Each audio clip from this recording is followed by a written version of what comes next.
अरीबा और कीर्ति, ये दो लड़कियां कभी नौकरी की तलाश में इधर उधर भटका करती थीं, लेकिन फिर कुछ ऐसा हुआ कि इन दोनों ने मिलकर 1 लाख से ज्यादा लोगों को ठगा और करोड़ों रुपए की हेरफेर की। लेकिन सोचिए कि आखिर इनके साथ ऐसा क्या हुआ कि नौकरी की तलाश करने वाली लड़कियां अचानक साइबर ठग बन गई और आज पुलिस की गिरफ्त में हैं। अब हुआ यह कि पंजाब के रहने वाले विकास शर्मा नौकरी की तलाश कर रहे थे।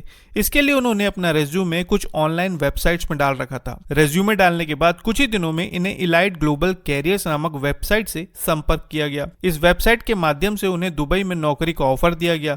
फिर इनसे कुछ डॉक्यूमेंट्स मांगे गए, लेकिन इसके आगे की प्रोसेसिंग के लिए इनसे 28,600 रुपए की रकम वसूल ली गई। और फिर कुछ ही दिनों में विकास शर्मा को शक होने लगा कि कुछ तो गड़बड़ है, जिसके बाद वो गुरुग्राम में दिए गए पते पर पहुंचे तो वहां पर इनका कोई कार्यालय नहीं मिला। विकास ने इनसे संपर्क किया तो उन लोगों ने यह बताया कि कार्यालय कानपुर ट्रांसफर हो गया है। इस पर विकास शर्मा को समझ में आ गया कि उनके साथ ठगी हुई है और वो सीधा साइबर थाने पहुंचे और फिर शिकायत दर्ज करवाई। विकास शर्मा की शिकायत के बाद पुलिस ने इन ठगों की जांच शुरू की। जांच के दौरान पुलिस ने पाया कि ये गिरोह इलाइट ग्लोबल कैरियर्स और ओवरसीज कंसल्टेंसी जैसी फर्जी वेबसाइट के माध्यम से लोगों को विदेश में नौकरी दिलाने के नाम पर ठगी कर रहा था। ये लोग प्रतिष्ठित जॉब पोर्टल वेबसाइट से लोगों का डेटा निकाल लेते थे जिन्हें नौकरी की तलाश होती थी। इसके बाद ये इन उम्मीदवारों से संपर्क करते और बाकायदा उनका फर्जी इंटरव्यू लिया जाता। इंटरव्यू के बाद उन्हें फर्जी ऑफर लेटर भी दिया जाता, लेकिन इसके बाद कभी वीजा के नाम पर, कभी प्रोसेसिंग फीस के नाम पर ये लोगों से अच्छी खासी रकम वसूल लेते थे।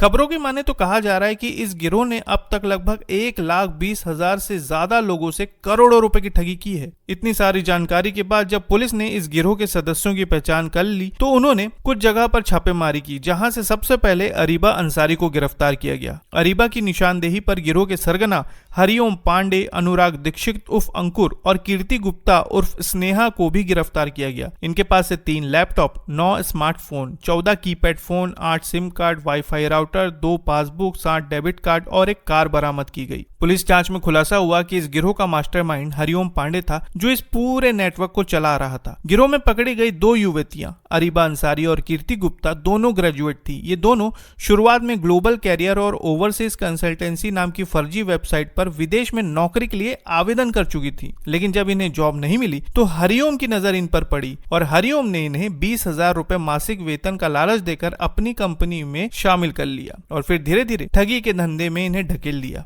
अब कीर्ति और अरीबा ठग तो बन चुकी थी, लेकिन ये आखिर किस तरह से लोगों को ठगते थे, जरा वो भी सुनिए। ये लोग सबसे पहले नामी गिनामी जॉब पोर्टल्स जैसी वेबसाइट पर फर्जी कंपनियों के नाम से वैकेंसी पोस्ट करते थे। अब जो भी युवा विदेश में नौकरी की तलाश में होते वे इन साइट्स पर अपना रेज्यूमे अपलोड करते। इसके बाद गिरोह के सदस्य उन्हें कॉल करते, इंटरव्यू शेड्यूल करते और फिर फर्जी ऑफर लेटर भेज देते थे। इतना ही नहीं, इस गिरोह की टेलीकॉलिंग टीम में शामिल लड़कियां विशेष रूप से प्रशिक्षित थी। अरीबा और कीर्ति जैसी लड़कियां अलग अलग भाषाओं में लोगों से बात करती थी।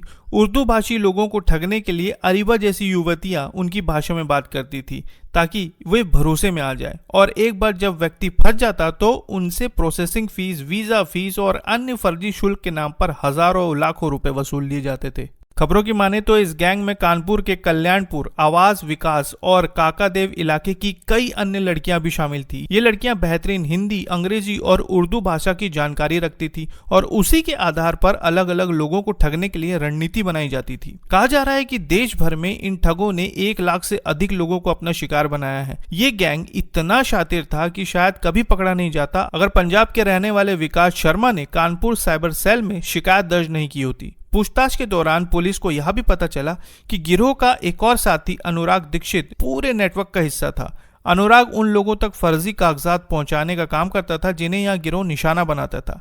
इसके अलावा हरिओम पांडे का एक और साथी पुलिस की नजर में आया है, जो इस गिरोह को फर्जी केवाईसी उपलब्ध कराता था। इस फर्जी केवाईसी का इस्तेमाल कर ये गिरोह अलग अलग शहरों में नए बैंक अकाउंट्स खोलता था, जिनका उपयोग ठगी की रकम को इधर से उधर करने के लिए किया जाता था। इतना ही नहीं, गिरोह के कुछ सदस्य टेलीग्राम और प्लेटफॉर्म्स का उपयोग कर ऑनलाइन बैंक अकाउंट्स का लेन देन भी करते थे, जिससे उनकी असली नाम और पहचान छुपी रहे। खबरों के अनुसार पुलिस को इस गिरोह के नेटवर्क का एक और बड़ा सुराग तब मिला जब उन्हें पता चला कि विकास शर्मा से जिस नंबर से संपर्क किया गया था वह नंबर बंदायूं के एक व्यक्ति के नाम पर रजिस्टर्ड था। जब पुलिस ने उस व्यक्ति से संपर्क किया तो उसने बताया कि उसका मोबाइल कुछ दिन पहले ही चोरी हो गया था और उसकी रिपोर्ट उसने थाने में दर्ज भी करवाई थी। यह सुनकर पुलिस को यकीन हो गया कि यह गिरोह फर्जी पहचान और चोरी के मोबाइल नंबरों का भी इस्तेमाल कर रहा है। क्राइम ब्रांच ने जब अरीबा और कीर्ति से पूछताछ की तो उन्होंने कबूल किया कि उन्होंने अब तक कितने लोगों को ठगा है इसका कोई हिसाब नहीं है। वे सिर्फ वही करती थी जो हरिओम उन्हें करने के लिए कहता था।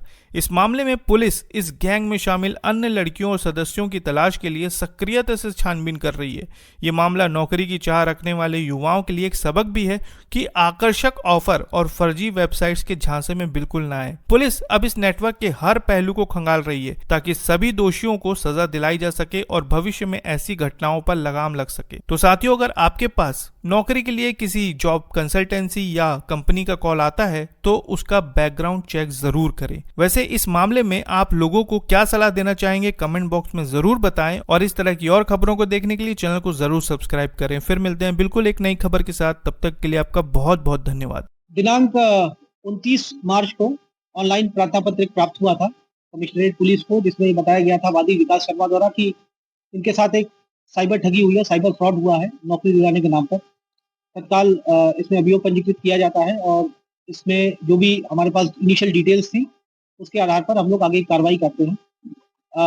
लगातार कड़ी मेहनत और प्रयास के बाद कल शाम 4 बजे 4 व्यक्तियों की इस संबंध में गिरफ्तारी होती है, जिनका नाम है हरिओम पांडे, अनुराग दीक्षित और इसमें 2 महिलाएं भी इसमें शामिल हैं, अरीबा अंसारी और कीर्ति गुप्ता। ये चारों एक संगठित गिरोह चलाते थे। इनका मॉडस ऑपरेंडी ये था, इनका मास्टरमाइंड हरिओम पांडे नाम का व्यक्ति है जो कि मूलतः जनपद प्रतापगढ़ का रहने वाला है। हाल फिलहाल में ये गाजियाबाद में रहता है और ये अलग अलग वेबसाइट्स पे जा करके ये जो नौकरी पाने की जो इच्छा होती है, जो नौकरी पाने के लिए जो आवेदन देते हैं उनका ये डिटेल्स लेता है और फिर वहां से कॉलर के माध्यम से उनको कॉल करवाया जाता है। उनको प्रलोभन दिया जाता है कि आपकी हम विदेश में नौकरी लगाएंगे। उनसे मोटी रकम वसूली जाती है और उसके बाद फिर ये लोग अपना मोबाइल बंद करके गायब हो जाते हैं। क्योंकि इनका कोई फिजिकल कोई इनका सेटअप नहीं है, इस कारण से ये अभी तक पुलिस की गिरफ्त से ये दूर रहते हैं। ये जिस नंबर से ये कॉल करते हैं वो सिम, मोबाइल, लैपटॉप, वो सारी चीजें हम लोगों ने बरामद किया है। ज्यादातर केसेस में वो सारे जो नंबर्स होते हैं, सिम होते हैं, वो किसी एक फिक्टिशियस पर्सन के होते हैं, किसी थर्ड पर्सन के होते हैं, जो कि इन लोगों को टेलीग्राम और अन्य सोशल मीडिया ऐप के माध्यम से इन लोगों को प्राप्त होते हैं। इसमें 4 व्यक्तियों की गिरफ्तारी हुई है। इनके पास से जो सामान बरामद हुए हैं, 3 अदद लैपटॉप, 9 अदद स्मार्टफोन, 14 अदद कीपैड मोबाइल, 8 अदद मोबाइल सिम कार्ड, 1 अदद जियो वाईफाई राउटर, 2 अदद बैंक पासबुक, 7 क्रेडिट कार्ड और 1 इसकी जो गाड़ी है हुंडई वर्ना, वो इनके पास से पुलिस ने बरामद किया। इसमें उल्लेखनीय तथ्य ये है कि ये जो व्यक्ति हरिओम पांडे है, जो मास्टरमाइंड है, इसका आपराधिक इतिहास रहा है। ये 2015 में जनपद बस्ती से ये ऑलरेडी एक बार जेल जा चुका है। इसको एसटीएफ ने जेल भेजा था। 2021 में हरवंश मोहाल जनपद कानपुर नगर में इसके विरुद्ध अभियोग पंजीकृत था, जिसने जेल गया था। तो इस तरह से इसमें और भी क्योंकि ये एक संगठित अपराध है और लंबे समय से ये लोग करते चले आ रहे हैं, शातिर अपराधी हैं, इस बात से इनकार नहीं किया जा सकता है कि इस पूरे गिरोह में और भी सदस्य शामिल होंगे। इनके पीड़ितों की संख्या हम लोग अभी पता कर रहे हैं, बट पीड़ितों की संख्या हजारों में है और हो सकता है कि ये लाखों में भी। हम लोग अभी इसके ऊपर वर्क कर रहे हैं। हमारे पास अभी पूरी डिटेल्स, क्योंकि जस्ट अभी गिरफ्तारी हुई है, पूछताछ अभी इनिशियल पूछताछ हुई है। हम लोग प्रयास करेंगे कि इसका पीसीआर कस्टडी ले और फिर डिटेल में पूछताछ हो।